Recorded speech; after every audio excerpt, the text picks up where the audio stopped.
আসসালামু আলাইকুম, শুভরাত্রি। আজকে আমরা আলোচনা করব সিওপিডি অথবা ক্রনিক অবস্ট্রাকটিভ পালমোনারি ডিজিজ মানে একটি শ্বাসকষ্টের রোগ, যেটা পুরো বিশ্বব্যাপী খুবই কমন এবং মানুষ মৃত্যুর পিছনে তৃতীয় কমন রোগ। তো সিওপিডির কিছু জটিল কয়েকটা কনসেপ্ট নিয়ে আমি আলোচনা করতে চাচ্ছি। আমার আজকের ভিডিওটা মূলত মেডিকেল স্টুডেন্টস এবং যারা পালমোনোলজিস্ট রয়েছেন, যারা ফুসফুসের রোগী দেখে থাকেন, অথবা সর্বস্তরের চিকিৎসকদের জন্য। তো আমাদের সিওপিডির যে গাইডলাইন রয়েছে, যেটাকে আমরা গোল্ড বলি, সেই গোল্ড গাইডলাইনের 2025 এবং 26-এর যে আপডেটেড গাইডলাইন, সেখানে কিছু টার্মের কথা স্পেশালি উল্লেখ করা রয়েছে। এদের মধ্যে উল্লেখযোগ্য হলো mild COPD, pre COPD, early COPD, young COPD এবং আরেকটা টার্ম এসেছে প্রিজম, PRISM, প্রিজম। আসলে কোনটা কি, এগুলোর মধ্যে কিছু সূক্ষ্ম পার্থক্য রয়েছে। তো প্রথমে আমরা আর্লি সিওপিডি দিয়ে শুরু করি।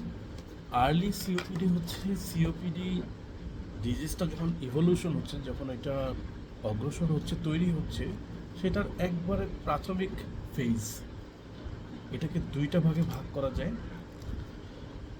একটা হচ্ছে বায়োলজিক্যাল এবং একটা হচ্ছে ক্লিনিক্যাল, অর্থাৎ বাহ্যিক যে লক্ষণগুলো দেখে বা বিভিন্ন পরীক্ষা করে আমরা যে জিনিসগুলো বুঝতে পারি সেটাকে ক্লিনিক্যাল বলা হয়, যেটা দৃশ্যমান। আর আরেকটা হচ্ছে বায়োলজিক্যাল, অর্থাৎ ভিতরে আমার যে পরিবর্তনগুলো হচ্ছে ধূমপানের কারণে, সেই পরিবর্তনটাকেও আর্লি সিওপিডি বলা হচ্ছে, যদিও এটা দৃশ্যমান নয়, দেখা যায় না এবং এটা ডায়াগনোসিসও করা যায় না। এটাকে বায়োলজিক্যাল আর্লি বলা হচ্ছে। তো আমরা মূলত যেটা দেখি সেটা হচ্ছে ক্লিনিক্যাল আর্লি সিওপিডি, যেটা বাহ্যিক লক্ষণ এবং পরীক্ষা নিরীক্ষা, যেমন মূলত দুইটা পরীক্ষা, সিটি স্ক্যান অফ চেস্ট, বুকের সিটি স্ক্যান, এবং স্পাইরোমেট্রি, যেটা সিওপিডির গোল্ড স্ট্যান্ডার্ড পরীক্ষা, যেটা সিওপিডি ডায়াগনোসিস করার জন্য বাধ্যতামূলক। আমি অন্য একটা ভিডিওতে স্পাইরোমেট্রি সম্পর্কে আলোচনা করব, হয়তো সকলেই সব স্তরের লোকজনই সেটা বুঝতে পারবে। তো আর্লি সিওপিডি হওয়ার জন্য 3টা বা 4টা ক্রাইটেরিয়া রাখা হয়েছে, যেটা আমাদের গাইডলাইনের মধ্যে নাই, গাইডলাইনের বাইরে একটা থেকে আমি আলোচনা করলাম বোঝার সুবিধার জন্য। তো 3টা জিনিস থাকতে হবে, এটার সাথে আরও একটা অ্যাডিশনাল জিনিস থাকতে হবে। তো এইটা 3টা জিনিস হচ্ছে এইজ লেস দ্যান 50, অর্থাৎ মূলত 50 বছরের কম, এবং প্যাক ইয়ার মোর দেন 10, মোর দেন ইকুয়াল 10, অর্থাৎ প্রতি বছরে কত হারে সে দৈনিক কতগুলো করে সিগারেট খেয়েছে সেটার একটা হার আমরা বের করি, সেটাকে প্যাক ইয়ার বলে। এটা নিয়ে আমরা আলাদাভাবে আলোচনা পরবর্তীতে করতে পারি। সেই প্যাক ইয়ার যদি 10 বা 10-এর বেশি হয়, এবং সাথে আমাদের স্পাইরোমেট্রিতে যে রেশিও আমরা দেখি, যেটাকে অবস্ট্রাকশন বলা হয়, FeV1 এবং FVC রেশিও, সেটা হইতে হবে লেস দেন 0.7 অথবা 70%। এই 3টা জিনিস থাকতে হবে, এইজ, প্যাক ইয়ার এবং রেশিও। এইটার সাথে পরবর্তীতে বর্ণিত 4টা জিনিসের মধ্যে যে কোনো একটা যদি থাকে, তাহলে আমরা এটাকে আর্লি সিওপিডি বলব। এই 4টা জিনিস হচ্ছে, প্রথমটা হচ্ছে অ্যাক্সেলারেটেড FeV1 ডিক্লাইন, অর্থাৎ FeV1 যেটা থেকে আমরা অবস্ট্রাকশনের মাত্রাটা বুঝি, fractional forced expiratory volume in 1 second, FeV1।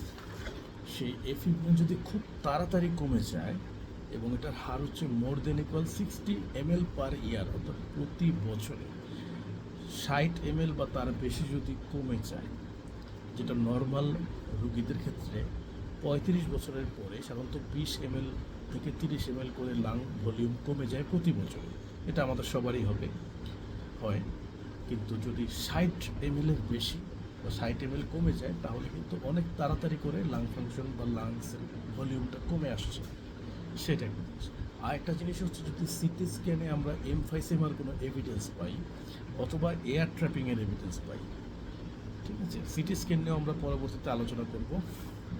আরেকটা জিনিস হচ্ছে যদি ফ্যামিলি হিস্ট্রি থাকে, অর্থাৎ পারিবারিক ইতিহাস থাকে সিওপিডি, এই রোগটা যদি অন্য কারো থাকে পরিবারে সেটা। এবং আরেকটা আমাদের লাং ফাংশন আছে, যেটাকে আমরা ডিএলসিও বলি, diffusion limitation of carbon monoxide. সেই ডিএলসিও যদি কমে যায়, তাহলে এই চারটার মধ্যে যে কোনো একটা, তাহলে প্রথমে তিনটা, এরপরে এই চারটার মধ্যে অ্যাডিশনাল যে কোনো একটা থাকলে আমরা সেটাকে আর্লি সিওপিডি বলব। তা আর্লি সিওপিডি 50 বছরের বেশিও হতে পারে, 50 বছরের কমই যে লাগবে তা না, 50 বছরের বেশি বয়সও হতে পারে। অর্থাৎ একটা অ্যাডাল্ট লোক যার বয়স 60 বা তার বেশি, কিন্তু তার সিওপিডি শুরু হলো ওই সময়ে বা আগের থেকে শুরু হলো, কিন্তু আমরা রিকগনাইজ করলাম 60 বছরের পরে, কিন্তু তখন খুব মাইল্ড সিওপিডি পাওয়া গেল। আমরা সিওপিডির তীব্রতা কিন্তু আমরা দেখতে পারি পোস্ট ব্রঙ্কোডাইলেটর FEV1 দিয়ে, সেটা আমরা পরে বেসিক আলোচনা করব। তো মাইল্ড সিওপিডি নিয়েও আসতে পারে, বেশি বয়সেও আসতে পারে আর্লি সিওপিডি। ঠিক আছে, এটা বলার উদ্দেশ্য হচ্ছে আমি ইয়ং সিওপিডিটা এখন বলতে চাচ্ছি। ইয়াং সিওপিডি যেটা, সেটা আর্লির খুব কাছাকাছি বাট সিমিলার না, বেশ কিছু পার্থক্য রয়েছে। ইয়ং সিওপিডি হওয়ার জন্য আপনার বয়স 50-এর নিচেই হতে হবে, যেটাতে আর্লি সিওপিডিতে যেটা ছিল 50-এর বেশিও হতে পারে, কিন্তু ইয়াং সিওপিডিতে আপনার 50-এর নিচেই হতে হবে। এখানেও অবস্ট্রাকশন থাকবে। এখানে স্মোকিং ছাড়া, আর্লিতে সাধারণত স্মোকিং বা বায়োম্যাস ফুয়েল বা যেটা মহিলারা লাকড়ি জ্বালানি ব্যবহার করে এগুলো, অথবা অকুপেশনাল অথবা পেশাগত যে কারণগুলো সেটা আসে। ইয়াংয়েও আসলে সেটা আসে, কিন্তু এটা ছাড়াও, এই ইতিহাসগুলো ছাড়াও ইয়াংয়ে যেটা হতে পারে জেনেটিক কিছু কম্পোনেন্ট থাকতে পারে, যেমন α1 অ্যান্টিট্রিপসিন ডেফিসিয়েন্সি, অথবা ফ্যামিলি হিস্ট্রি অফ সিওপিডি, অর্থাৎ তার পরিবারে কারো ছিল, অথবা আরও থাকতে পারে যে আপনার যদি চাইল্ডহুডে, বাচ্চাকালে জন্মের পরবর্তী সময় খুব অল্প বয়সের মধ্যে হসপিটালাইজেশন হইতে হয় তাকে কোনো ফুসফুসের রোগের কারণে, সেটাও একটা রিস্ক ফ্যাক্টর ইয়াং সিওপিডির জন্য। ঠিক আছে, সিওপিডিটা আসলে 50 বছরের নিচে একটু আনকমন, কিন্তু ইয়াংয়ে যেটা হচ্ছে সাধারণত 20 থেকে 50 বছরের মধ্যেই সিওপিডিটা ডেভেলপ করে। নিশ্চয়ই এর পিছনে কোনো রিস্ক ফ্যাক্টর আছে। রিস্ক ফ্যাক্টরগুলো আমি অলরেডি বলেছি। একটা নর্মাল স্মোকার, সে দীর্ঘদিন স্মোক করার পরেও সাধারণত দেখা যায় 50 বছরের পরে সিওপিডির লক্ষণগুলো আসতে থাকে। কিন্তু ইয়াং সিওপিডিতে হয়তো তার যদি স্মোকিং তার রিস্ক ফ্যাক্টর হয়, সে এত বেশি স্মোকিং করেছে যে তার সিমটমগুলো 50 বছরের আগেই আসতেছে।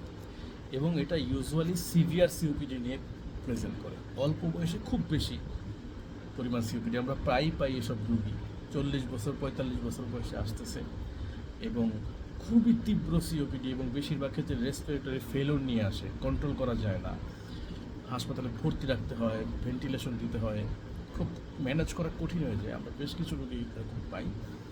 দেখা যাচ্ছে বেশিরভাগ ক্ষেত্রে তাদের জেনেটিক কোনো কম্পোনেন্ট থাকে, অথবা পারিবারিক ইতিহাস থাকে, অথবা তার ধূমপানের যে পরিমাণ অত্যাধিক বেশি থাকে, ইভেন 50 প্যাক ইয়ারের বেশিও হতে পারে। ওকে, এবার আমরা চলে যাব আরও 3টা কনসেপ্ট আমাদের: মাইল্ড সিওপিডি, প্রি সিওপিডি এবং প্রিজম। প্রিজম বলতে প্রিজার্ভড রেশিও ইম্পেয়ার্ড স্পাইরোমেট্রি একটা টার্ম, এটা একটা স্পাইরোমেট্রিক্যাল ডায়াগনোসিস। মাইল্ড সিওপিডি কিছুই না, খুব সহজ। সিওপিডি ডেভেলপ করে গেছে, এই সিওপিডিটিকে আমরা 4টা স্টেজে ভাগ করি according to post bronchodilator FEV1।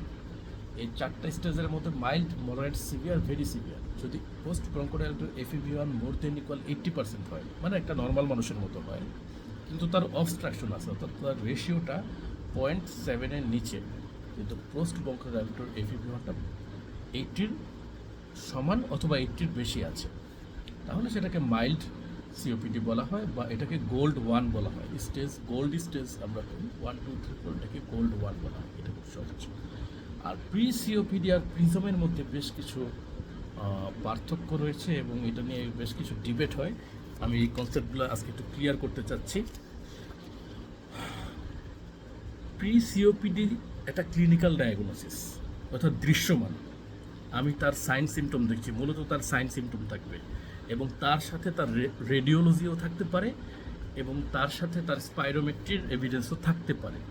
কিন্তু যদি শুধু সাইন সিমটম থাকে, তারপরেও তাকে প্রি সিওপিডি বলা যাবে। আমরা পুরোপুরি সিওপিডি বলছি না, কারণ সিওপিডি হওয়ার জন্য ডায়াগনোসিস করার জন্য স্পাইরোমেট্রি বাধ্যতামূলক। আমি আগেও বলেছি, যেহেতু এখানে স্পাইরোমেট্রির পরিবর্তন নাও থাকতে পারে, সেহেতু একে আমরা প্রি সিওপিডি বলছি।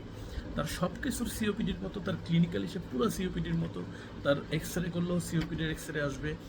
আমি যদি তার ডিএলসিও করি সেটাও কমে আসবে, কিন্তু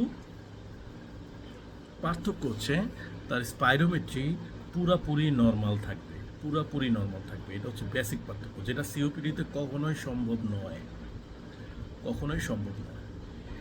আর প্রিজমে যেটা হয়, প্রিজম আর প্রি সিওপিডির মধ্যে সূক্ষ্ম পার্থক্য হচ্ছে প্রিজম শুধুমাত্র একটা স্পাইরোমেট্রিক্যাল ডায়াগনোসিস, এটা কখনোই ক্লিনিক্যাল ডায়াগনোসিস নয়। স্পাইরোমেট্রিতে আমরা যদি প্রিজার্ভড রেশিও পাই, অর্থাৎ রেশিও মোর দেন 0.7, কিন্তু post bronchodilator FEV1 less than 80%, তাহলে আমরা প্রিজমের দিকে চিন্তা করব। এবং অবশ্যই সেখানে একটা ক্লিনিক্যাল সিনারিও বা কিছু হিস্ট্রি থাকবে। শুধু স্পাইরোমেট্রি দেখে আপনি প্রিজম বলা ঠিক হবে না। একটা স্পাইরোমেট্রির চিত্র যদি এরকম দেয় যে তার রেশিও ঠিক আছে, কিন্তু পোস্ট ব্রঙ্কোডাইলেটর FEV1 80-র নিচে, সাথে তার কিছু সিনারিও দিতে পারে। যেমন রিস্ক ফ্যাক্টরগুলো আমি বলি, যদি BMI খুব বেশি হয় বা খুব কম হয়, অর্থাৎ খুবই শুকনো কোনো রুগী অথবা খুবই অবেস স্থূলকায় রুগী যদি হয়, সাধারণত ফিমেলরা বেশি আসে এবং সাধারণত কোনো মেটাবলিক সিনড্রোম থাকতে পারে। এই ধরনের রুগীগুলো সাধারণত, এবং অনেকগুলো কোমরবিডিটি, যেমন তার ডায়াবেটিস, হাইপারটেনশন, CKD মানে কিডনির ডিজিজ, এগুলো থাকতে পারে সাথে। এরকম একটা সিনারিও দিয়ে যদি আমাদেরকে এরকম একটা স্পাইরোমেট্রি দেওয়া হয়, তাহলে কিন্তু প্রিজম আমাদের ডায়াগনোসিস হতে পারে, এবং সেটা অবশ্যই স্পাইরোমেট্রিক্যাল ডায়াগনোসিস। কিন্তু যদি স্পাইরোমেট্রি পুরোপুরি ভালো, কিন্তু ক্লিনিক্যালি আমরা দেখলাম যে পুরোপুরি, বা রেডিওলজিক্যালি অথবা ডিএলসিও দেখে আমরা যদি দেখি পুরোপুরি সিওপিডির সাথে মিলছে, শুধু আপনার স্পাইরোমেট্রিটাই ঠিক আছে, তাহলে সেটা হচ্ছে প্রি সিওপিডি। এবং দুইটা থেকেই সিওপিডি হওয়ার রিস্ক অত্যন্ত বেশি। প্রিজমে প্রি সিওপিডি অপেক্ষা রিস্ক অনেক অনেক অনেক বেশি, কারণ আমরা জানি প্রিজমে অলরেডি পোস্ট ব্রঙ্কোডাইলেটর FEV1 80-র নিচে চলে গিয়েছে, যেটা ভালো ছিল প্রি সিওপিডি, অর্থাৎ প্রিজমের রিস্কটা আরও বেশি। অর্থাৎ প্রিজম এবং প্রি সিওপিডির সাথে আর্লি সিওপিডি, ইয়াং সিওপিডি এবং মাইল্ড সিওপিডির পার্থক্য হচ্ছে আর্লি, ইয়াং এবং মাইল্ড সিওপিডি, অর্থাৎ অলরেডি সিওপিডি হয়ে গেছে, কিন্তু সেটার বিভিন্ন জিনিসের ভিত্তিতে আমরা এটাকে ক্যাটাগরাইজ করছি। কিন্তু সিওপিডি হয়ে গেছে, এটা কনফার্ম, কিন্তু সবগুলোতেই রেশিও 0.7-এর কম। কিন্তু প্রি সিওপিডি এবং প্রিজমের ক্ষেত্রে রেশিও কিন্তু 0.7-এর বেশি থাকবে। প্রি সিওপিডি এবং প্রিজমের পার্থক্য হবে মূলত স্পাইরোমেট্রি দিয়ে, মূলত পোস্ট ব্রঙ্কোডাইলেটর FEV1 এই একটা পয়েন্টের উপর। পোস্ট ব্রঙ্কোডাইলেটর FEV1 যদি লেস দেন 80 হয়, তাহলে সেটা হচ্ছে প্রিজম, আর যদি মোর দেন 80 হয়, অর্থাৎ নর্মাল হয়, তাহলে সেটা হচ্ছে প্রি সিওপিডি। প্রিজমে কিছু হিস্ট্রি থাকে, যেমন BMI বেশি বা কম থাকতে পারে, অবেসিটি থাকতে পারে, অনেকগুলো কোমরবিডিটি থাকতে পারে, কিন্তু প্রি সিওপিডিতে ইউজুয়ালি সিওপিডির যে রিস্ক ফ্যাক্টর, অর্থাৎ স্মোকিং, বায়োম্যাস ফুয়েল এবং অকুপেশনাল, এই জিনিসগুলোই থাকে। আর প্রি সিওপিডি হচ্ছে আপনার সাইন সিমটম অবশ্যই থাকবে, ক্লিনিক্যালি সেটা অবশ্যই বোঝা যাবে, সাথে CT স্ক্যানে এমফাইসেমা অথবা এয়ার ট্র্যাপিং, অর্থাৎ হাইপার ইনফ্লেশনের ফিচার থাকতে পারে, সাথে ডিএলসিও রিডিউস থাকতেও পারে, নাও থাকতে পারে। ঠিক আছে, তাহলে এবং প্রিজমে যেটা হয় বেশিরভাগ সময়ই সাইন সিমটম থাকে না, এটা ইনসিডেন্টালি। আমরা যদি দেখি যে আমরা ইনসিডেন্টালি এই যাদের যে রিস্ক ফ্যাক্টরগুলো আমরা বললাম, এরকম একটা রুগীর আমরা করি, অনেক সময় দেখা যাচ্ছে যে এরকম প্রিজার্ভ রেশিও কিন্তু FEV1 পোস্ট ব্রঙ্কোডাইলেটর FEV1 কম, তাহলে প্রিজম হিসাবে ডায়াগনোসিস করা যেতে পারে। এবং দুইটা থেকেই সিওপিডি হওয়ার সম্ভাবনা বেশি, তবে সিওপিডি নাও হতে পারে। প্রিজম এবং প্রি সিওপিডি থেকে সিওপিডি কিন্তু নাও হতে পারে। সুতরাং ধন্যবাদ সবাইকে, আশা করি আপনারা বুঝতে পেরেছেন। একটা রিকোয়েস্ট হচ্ছে, সবাই ভিডিও দেখার সময় দয়া করে হেডফোন ব্যবহার করবেন, এবং কোনো জিজ্ঞাসা থাকলে অবশ্যই কমেন্টে জানাবেন। ধন্যবাদ সবাইকে।